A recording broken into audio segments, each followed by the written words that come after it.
How is sustainable finance powering our transition to net zero, renewable energy? Now, a panel of experts have delved into the world of sustainable finance, taxonomies, and reporting. Now, the impact it's making and what it means for you and I. Here's an excerpt.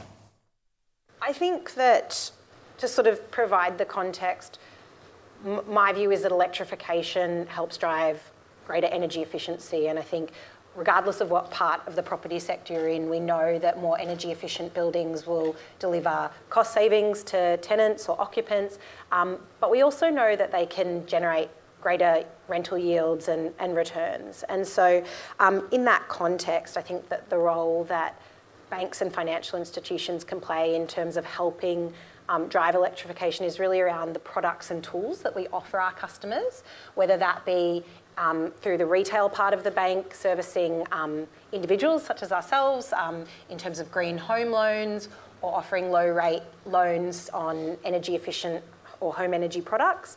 In terms of tools, there could be EV calculators and the like that the banks offer. Thinking about small and medium businesses, again, there's sort of green loans or sustainability linked loans that are available to that cohort, and tools as well. I think often that middle part of the market is where it's most challenging, and CBA has a green building tool that allows people to understand the energy efficiency of their building and then provides potential upgrades and costs for those. So that suite of sort of products and tools is really helpful. And then in my part of the bank, which is the institutional part where I work with large property developers and real estate investment trusts, like some of those guys on the stage today, I think, again, that suite of sustainable finance products can really help deliver marketing benefits, cost savings to those sorts of larger scale customers. I think when it comes to NABERS sustainable finance criteria, it's been really, really revolutionary for banks in the sector, because it's really made it clear before the taxonomy is finalised. Really, the NABERS criteria was the first time that people in the banking world, but also those in the sector who were potentially thinking about sustainable finance, were able to make comparisons across building types. And I think from my perspective, new buildings have always been pretty easy, but retrofits has always been challenging to understand, well, what's the right level of retrofit and how much should I invest to get a building up to a standard. And I think the sustainable finance criteria from NABERS made it really clear that, if you go up by a certain number of stars in your NABERS energy rating, you will be eligible for a green loan or a sustainability type loan. So I think it's helped provide clarity and really allowed us, whether it's retrofit or new buildings, to understand what's eligible for sustainable finance, and therefore where you can potentially access cost savings. And Magali, do you mind if I just add off the back of what Tanya was sharing? I think from my perspective, if you listen carefully, I don't have sustainability or ESG in my title, so I come from a slightly different kind of angle and the pure treasury perspective, that for us as borrowers, having the NABERS sustainable finance criteria as well as the taxonomy, it provides that certainty that is really important for us as borrowers. When I'm talking to our board and our executive, greenwashing risks and those sorts of things, having a third-party standard that we can point to that is really well established and really well regarded across the industry makes that process a whole lot easier. So both the NABERS sustainable finance criteria as well as what's coming through in the taxonomy will help continue to establish that across the industry. And I think as kind of property players and built environment, industry participants, we are at a really significant advantage because of how well established NABERS is and how well established those metrics are across our industry. And so hopefully that means we can continue to lead across other industries in seeing sustainable finance roll out.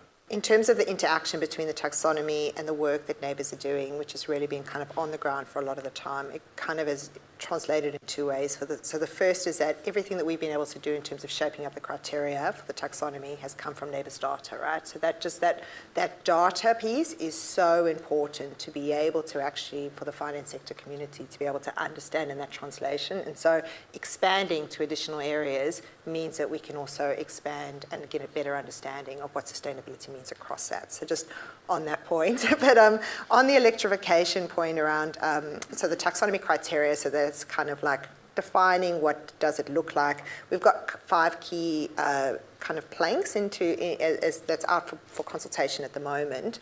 But one of those is electrification. So really what we're identifying is sort of the role that the built environment plays in terms of being part of that net zero ambition and getting us down there. Electrification of the built environment is a key plank. So for our green criteria for existing and new buildings, the green criteria will mean that you will need to be fully electric.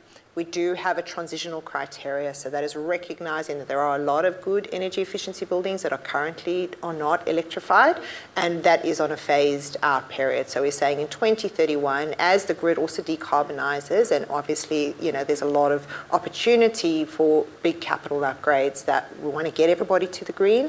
But for new and existing buildings, so through our retrofitting criteria, if you want to be green, you need to electrify. So that's kind of an incentive. And when we talk about green, what we're really talking about is an incentivization to say that I've got a really high-performing building that is actually going to make the contribution and be aligned to our net zero goals. It just represents such a huge opportunity, for the industry and the transition. It's fascinating because, say money makes the world go green. It certainly makes it go around. And personally, advice that I got, when I was a young architect that changed my whole career trajectory is that if you want to positively influence how we move towards greater sustainability outcomes, you have to follow the money.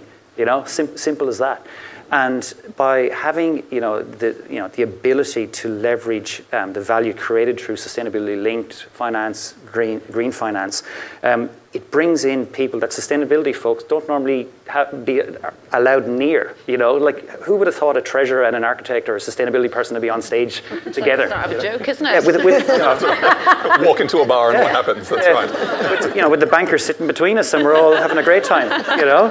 But that's the thing, is that because there's no custodian of this space. It actually takes these very disparate skill sets to come together to make this work.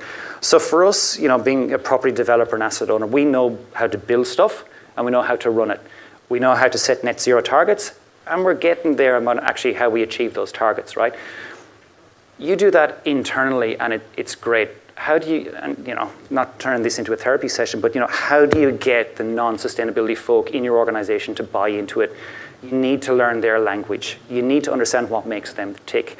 And the fantastic thing is that when this space started to emerge a couple of years ago, we had a treasury team in Singapore, and as soon as they smelled that by leveraging the sustainability stuff we were doing, they could get a 5 basis points reduction